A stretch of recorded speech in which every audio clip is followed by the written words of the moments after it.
प्रेक्षकांनो, आज सायलीच्या मारेकऱ्याचा आणि प्रतिमा आत्याचा विषय निघालाय, पण नेहमीप्रमाणे सगळेच अनभिज्ञ आहेत. कुसुम आता सायलीचा निरोप घेत असते. कुसुम सायलीला म्हणत असते, सायली मी तुला सांगायला आली आहे बाळा, मी निघतीये. आता अर्जुन म्हणत असतो, मगासपासून एवढं का बोलतायत मग?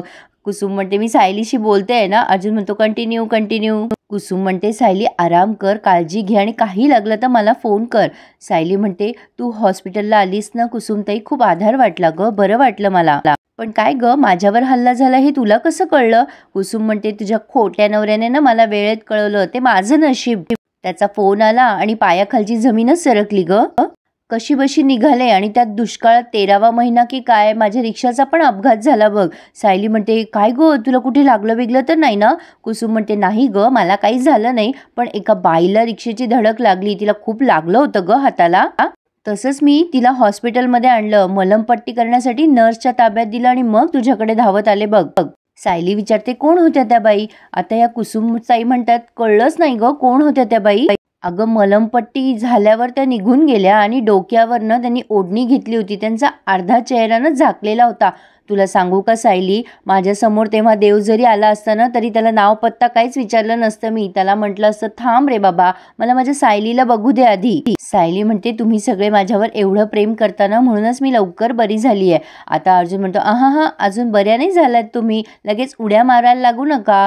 आता कुसुम म्हणते, त्याचं तेवढं ऐक हं. आणि आता ती सायलीचा गोड गोड पापा घेते आणि म्हणते, येते हं बाळा मी. जाताना पुन्हा अर्जुनला दटावून जाते, नाही सायलीची काळजी घ्या आणि ते 7 फूट लांब वगैरे हात लावायची गरज नाहीये, पण 7 फूट लांब राहून काळजी घेतली तर बरं होईल. कुसुमताई आता निघून गेलीये. अर्जुन डोक्याला हात मारतो आणि म्हणतो, कशा आहेत या? पण तुम्ही ना आता आराम करा आणि काहीही लागलं तर मला सांगा, उठायला जाऊ नका हं पटकन. अर्जुन आता खाली गेलाय, पण इकडे मात्र हे 3 जण बाहेर उभे असतात कुठेतरी आणि ती प्रिया म्हणत असते, बरं झालं तुम्ही त्या महिपतला सुनावलं, नाही त्याने एवढा घोळ घातलाय ना, तो कसा निस्तरायचा ते सुचत नाहीये. हा पठ्ठ्या राकेश लगेच म्हणतो, नाही साक्षी तरी सांगत असते त्यांना नेहमी, नो मोर व्हायलन्स अण्णा. त्यांनी साक्षीचं ऐकलं असतं ना तर ही वेळच आली नसती. हे दोघंचे दोघं त्याच्याकडे रागाने बघत असतात. आता नागराज म्हणत असतो, आता काय काय फेस करावं लागणार आहे ना आपल्याला, त्याचा अंदाज पण नाहीये. सायलीने नक्की त्या मारेकऱ्याला बघितलं असणार आहे. आता अर्जुन त्याच्यापर्यंत पोहोचणार आणि मग त्याच्यापर्यंत पोहोचला की महिपतपर्यंत पोहोचायला काय वेळ लागणार आहे त्याला, आणि मग आपल्यापर्यंत. राकेश म्हणतो, बाप रे, आपल्यापर्यंत? नाही नाही नाही बाबा, मी त्या महिपतच्या चुकीमुळे जेलमध्ये नाही जाणार मी. प्रिया म्हणते, ए वकील आहेस ना, जेल मिलमध्ये जायचं काय बोलतोयस रे? अरे ह्यातून कसं बाहेर पडायचं त्याचा विचार कर ना. नागराज म्हणतो, हे बघ प्रिया, तो ना बरोबर बोलतोय. महिपतने सायलीला मारलं नाहीये ना, हे सगळं प्रकरण आपल्या गळ्यापर्यंत येणार आहे. आता फक्त बघत राहायचं तो अर्जुन काय काय करणार आहे ते. इकडे अर्जुनराव मात्र पूर्ण सायलीमय झाले. तो आता बघतोय, म्हणजे सारखा त्याचा डोळा सायलीवरच आहे. सायली थोडी अशी इकडे तिकडे करत असते कूस, तर लगेच हा AC बंद करतो, तिच्या अंगावर चादर टाकतो आणि न्याहाळत असतो तिला. तेवढ्यात तिथे आलाय चैतन्य आणि दरवाजा जोरात वाजवत असतो, त्यामुळे अर्जुन दार उघडल्या चिडतोय त्याच्यावर. हा आणखीन पठ्ठ्या मोठ्याने बडबड करत असतो, अरे लग्न झालेल्या लोकांच्या रूममध्ये लॉक केल्याशिवाय यायचं नाही, म्हणजे नॉक केलेल्या लोकांशिवाय यायचं नाही, हे कळतं रे मला. ए अर्जुन, ते मॅनर्स आहे मला. अर्जुन म्हणतो, व्हेरी गुड. मिसेस सायलीना आत्ताच झोप लागली होती, तू किती मोठ्याने बडबड करतोयस. त्यांची झोपमोड झाली असती ना तर मार खाल्ला असतास तू. आधीच तर AC मुळे त्रास होत होता त्यांना आणि मी AC बंद केलाय आणि तू. चैतन्य सारखा या पठ्ठ्याकडे बघत असतो. आता अर्जुन म्हणतो, असं का बघतोयस माझ्याकडे स्ट्रेंज बघितल्यासारखं? तेव्हा चैतन्य म्हणतो, हे सगळं तुला स्ट्रेंज नाही वाटत आहे? अर्जुन म्हणतो, स्ट्रेंज काय येतात? चैतन्य म्हणतो, वा वा वा अर्जुन, ॲडव्होकेट सुभेदार आहोत तुम्ही. अशा एका मुलीची काळजी घेतात की जी मुलगी त्याची खरी बायको नाहीच आहे, तिची मनापासून तू काळजी घेतोय, तिची झोपमोड होईल म्हणून अस्वस्थ होतोय, तिच्यासाठी AC कमी करतोय, हे सगळं तू कशासाठी करतोय सांग बरं बाबा मला. हो अर्जुन सुभेदार, तुम्ही सायलीच्या प्रेमात पडला आहात.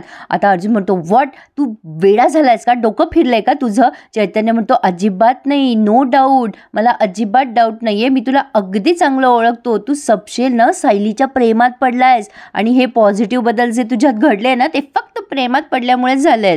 अरे अर्जुन, स्वतःच्या आधी तू दुसऱ्याचा विचार करतोय हे मी पहिल्यांदा बघतोय रे. अर्जुन म्हणत असं, नाही रे बाबा, असं काही नाहीये. चैतन्य म्हणतो, हो का, नाहीये का? नाही म्हणजे सायली जेव्हा दवाखान्यात होती ना तेव्हा किती वेळा पिसा झाला होतास तू, हे मी बघितलंय. आता चैतन्यनी त्याला दवाखान्यातले सगळे प्रसंग जसेच्या तसे आठवून दिलेत.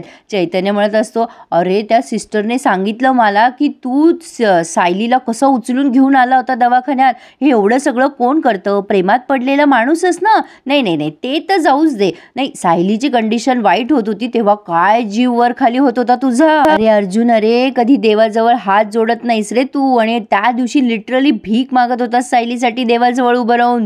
अर्जुन आता एक्सप्लेनेशन द्यायला जातो तेव्हा चैतन्य म्हणतो, नको नको नको, मला काहीच उत्तरं देऊ नकोस. तुझ्या मनाला दे उत्तरं. नाही, हॉस्पिटलमध्ये तुझ्या वागण्यात, बोलण्यात, डोळ्यात सगळं जे काही दिसत होतं ना ते प्रेमच होतं रे अर्जुन. दुसरं काही होतं का? अर्जुन म्हणतो, हे बघ, घरातल्या कोणाचीही कंडिशन क्रिटिकल झाली असती ना तरी मी रेस्टलेस झालेच असतो रे. तेव्हा चैतन्य म्हणतो, अच्छा तू रेस्टलेस झाला होतास का? मी ज्या अर्जुन सुभेदारला ओळखतो ना त्याने क्रायसिस सिच्युएशन अगदी प्रॅक्टिकली हँडल केली असती. स्वतःला अजिबात त्रास नसता होऊ दिला. पण अर्जुन, तुला तेव्हा सायलीच्या पलीकडे काही दिसत नव्हतं. तुझी होणारी ती घालमेल, स्वतःच बांधलेले नियम मोडून दुसऱ्यांसाठी काहीतरी करणं, अरे याला प्रेमात पडणं म्हणतात बाबा. तू सायलीच्या प्रेमात पडलायस अर्जुन. आता अर्जुन म्हणत असतो, जे शटीवर माउथ चैतन्य. असं काही नाहीये, मी फक्त त्यांची काळजी घेत होतो, माणुसकी म्हणून घेत होतो, दॅट्स इट. चैतन्य म्हणतो, अर्जुन काय ना, याला सगळ्याला डिनाय मोड म्हणतात. मी जे बोलतोय ना ते खरं तर तुला पटतंय पण तुला ते कबूल करायचं नाहीये ना. ठीक आहे, जे खरं आहे ते खरं आहे, कधी ना कधी तर ते तुला एक्सेप्ट करावंच लागणार आहे. आता तो त्याला आणखीन चिडवतो, सर्दी खांसी ना मलेरिया हुआ, तू गया यार तुझको लवेरिया हुआ. आता अर्जुन त्याला तोंडावर बोट ठेवून म्हणत असतो, चुप्प बस, तुला जे सांगायचंय ना ते सांगितलंयस तू मला आणि हे इनफ आहे. आता गाण्यात नको म्हणून दाखवू. आणि हे बघ चैतन्य, आपल्याकडे त्यापेक्षाही महत्त्वाच्या गोष्टी आहेत.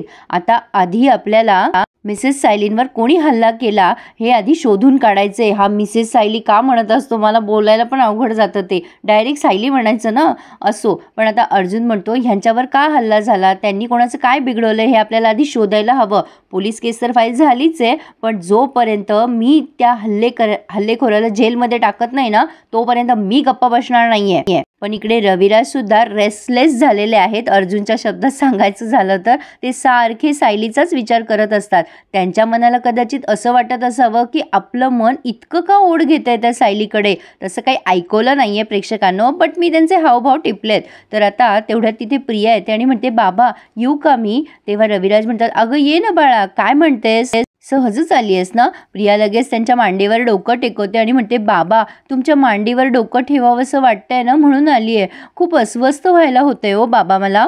माणूस कसाही असला ना तरी त्याच्यासोबत कधीच वाईट होऊ नये असं नेहमी वाटत असतं बघा बाबा मला. बाबा तुम्हीच नाही का, तुमच्या शत्रूसाठी सुद्धा किती त्रास करून घेता तुम्ही. तेच तुमच्याकडनं माझ्यात आलंय बघा. पण त्या सायलीने तिने माझा अर्जुन माझ्यापासून हिरवला बाबा. आमच्या साखरपुड्याच्या दिवशी त्याच्याशी लग्न करून आली तरी सुद्धा मी. आता रविराज म्हणतात, अगं तू हे सगळं मला का सांगतेयस, मला माहिती नाहीये का हे. प्रिया आता मनातल्या मनात बोलत असते, ए बावळटा, तुला तर हे सगळं माहितीच आहे, पण तरी पण त्या सायलीच्या प्रेमाचे उमाळे येतात ना तुला, ते बंद करायसाठी तुला आठवण करून देते मी. रविराज आता तिच्या डोक्यावरनं हात फिरवतात आणि म्हणतात, बेटा मला तुझं ना खूप कौतुक वाटतंय. सायलीसाठी तुला किती प्रेम वाटलं ना, तिच्यासाठी तू डोळ्यात अश्रू आणलेस, म्हणजे मला ना प्रतिमाच आठवली बघ. तू अगदी प्रतिमासारखी आहेस. लगेच ही म्हणते, खरंच बाबा माझ्यात पण माझ्या आईचंच रक्त आहे ना, पण ती सायली ना नेहमी मला. आता रविराज म्हणतात, हे बघ बाळा, आता तिचा विचार नको करूस बरं. ती मुलगी बरी झाली, घरी गेली आहे, माणुसकी म्हणून मी थांबलो होतो तिथे, पण आता त्या मुलीचा विचार करायची गरज नाहीये. आता फक्त तुझं भविष्य आणि प्रतिमाचा शोध हेच आपल्याला करायचंय. यावरच आता आपण लक्ष केंद्रित करूया. पण आता प्रिया बळजबरी खोटी खोटी स्माईल देते खरी, पण मनातनं हे या सगळ्यांचेच धाबे दणाणलेत प्रेक्षकांनो. खोटं जास्ती दिवस लपून राहत नाही, ते कधी ना कधी समोर येतच, पण ते समोर यायला जरासा वेळ आहे. ते समोर आल्यावर आपली मालिका संपणार आहे. असो, आवडतंय ना ऐकायला, मग पटकन सबस्क्राईब करून टाका की, आणि या रिव्ह्यूला लाईक करायला सुद्धा. पुढे आपण बघतोय कल्पनाताई सायलीजवळ बसलेल्या असतात, ती जागी होते तेव्हा त्या पाणी देतात तिला, आणि हा प्रसंग पण सुंदर दाखवला. दाखवलाय. कल्पनाताई सायलीला म्हणत असतात, कसं वाटतंय बाळा तुला? सायली म्हणते, आई तुम्ही इथेच बसून होतात का? तेव्हा कल्पनाताई म्हणतात, अगं अर्जुन न जरा खाली गेलाय, कोणीतरी भेटायला येणार आहे त्याला, पण तो मला बजावून गेलाय. मी येईपर्यंत माझ्या बायकोच्या समोरून हलायचं नाही. सायली म्हणते, आई बघा ना, अतिच काळजी करतात ही माझी. मी बरी आहे आता. मी साधी कूस बदलायला गेले ना तरी मला म्हणतात की थांब थांब मी मदत करतो तुला. कल्पनाताई म्हणतात, काय ग माझ्यासमोर माझ्या मुलाच्या तक्रारी करतेस का? सायली म्हणते, हो आई करतीये. प्लीज तुम्ही त्यांना सांगा, त्यांचा कान पिळा आणि म्हणा की सायलीला आता उठू दे, काम करू दे. कल्पनाताई म्हणतात, मी असं काही सांगणार नाहीये, पण बाळा खरंच अर्जुन खूप अस्वस्थ झालाय. त्याला जे ठरवायचंय ना ते ठरवू दे. तुला माहितीये का तुझ्यावरती हल्ला कोणी केला, कसा केला या विचारानेच तो बेचैन झालाय बघ. तो आता पण चैतन्यासोबत खाली हेच बोलत बसला असणार आहे. आता अर्जुन आणि चैतन्य इन्स्पेक्टरची वाट बघत असतात आणि ते पोहोचलेत. अर्जुन त्यांना म्हणतो, या इन्स्पेक्टर मी तुमचीच वाट बघत होतो. काही अपडेट मिळालेत का? ते इन्स्पेक्टर म्हणतात, आमचा तपास सुरूच आहे, पण अजून त्यांच्यावर कोणी हल्ला केला हे कळतच नाहीये. अर्जुन म्हणत असतो, जितका जास्ती वेळ जाईल तितके कमी चान्सेस होतील आपल्याला त्या हल्लेखोराला शोधता येणार नाही ना. ते पोलीस म्हणतात, हो आमचा शोध चालूच आहे. आम्ही CCTV कॅमेरा वगैरे चेक करतोय. काही लोक विसर्जनाचे व्हिडिओ पण काढत होते.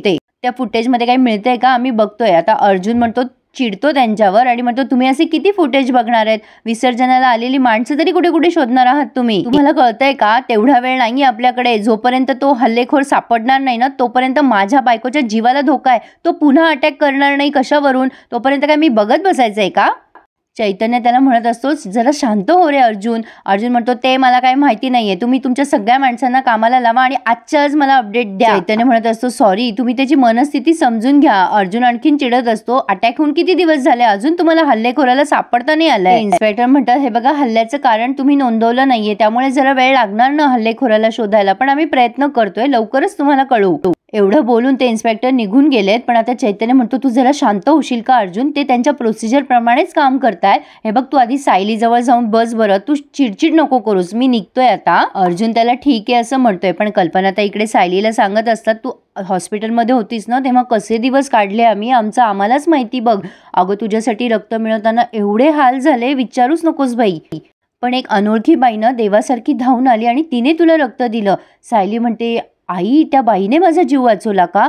तुम्ही त्यांचा पत्ता वगैरे लिहिला असेल ना, मला ना त्यांचे आभार मानायचे, मला आवडेल हो त्यांना भेटायला. कल्पनाताई म्हणतात, अगं आम्ही कुठला पत्ता घेतोय, आम्ही तिला थँक्स म्हणायला गेलो सुद्धा होतो, पण त्या आधीच निघून गेल्या होत्या बघ. सायली म्हणते, आई तुम्हाला आठवतं का मी तुम्हाला विचारलं होतं मी शुद्धीवर आले तेव्हा तुम्ही आत आल्या होत्या का? कल्पनाताई म्हणतात, हो ग पण मी नव्हते आत आले. तेव्हा सायली म्हणते, कदाचित त्याच बाई आल्या होत्या का हो मग आतमध्ये?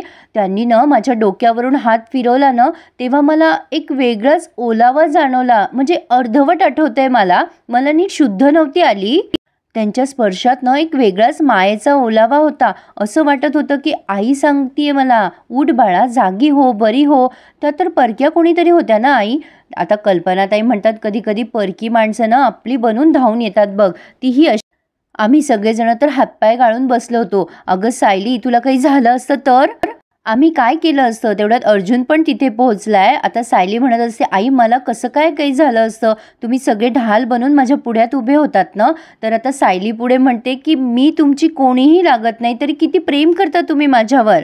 कल्पना ते म्हणतात, तू कोणी लागत नाही आमची म्हणजे असं का बोलतेयस? आणि प्रेक्षकांनो अर्जुन पण जरा घाबरलाय. मस्त दाखवलंय त्यांनी. आता ही बाजू तू नक्कीच सावरून घेईलच, पण आता पुढे आपण बघतोय की हा सकाळी सकाळी उठलाय आणि सायली काही त्याला बाजूला दिसत नाहीये, त्यामुळे तो एवढा अस्वस्थ झालाय की विचारूच नका. सायली सायली करून तो घरभर तिला शोधतोय. आता अश्विन म्हणतो, दादा काय झालं? अर्जुन म्हणतो, सायली नाहीये घरात, कुठे गेलीये ती? अश्विन म्हणतो, थांब जरा मी गार्डन मध्ये बघून येतो. विमल पण म्हणते, मी इकडे तिकडे बघून येते, थांबा जरा दादा. पण आता या सगळ्यांनी शोधाशोध केलाय पण सायली कुठेच सापडत नाहीये. पण प्रेक्षकांनो मला असं वाटतंय की विमल, अश्विन आणि सगळे मिळून अर्जुन सोबत प्रँक करताय. पण आता अर्जुन रडेल की काय अशी त्याची अवस्था झाली. प्रेक्षकांनो आवडतोय ना रिव्ह्यू ऐकायला, तर मग येत्या रविवारचा रिव्ह्यू सुद्धा माझ्या आवाजात ऐकायला विसरू नका. त्यासाठी प्लीज चॅनलला सबस्क्राईब करा आणि नेहमी माझे सगळे रिव्ह्यूज एन्जॉय करा. Subscribe my channel and enjoy my review.